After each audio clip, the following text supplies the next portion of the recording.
First video is late, like 6 months late. I changed the rims out. I had some black stock ones on there. This is a 2014 Chevrolet Corvette C7 Stingray 2LT. I got it back in January.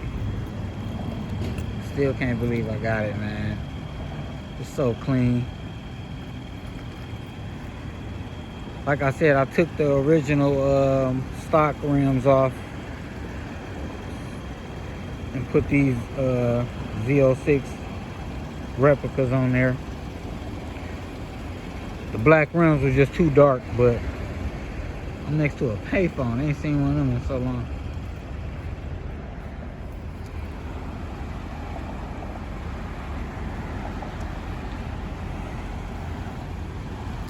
It look good though. First video of many, man. Bringing more content to the channel. Coming soon, man. Stay tuned.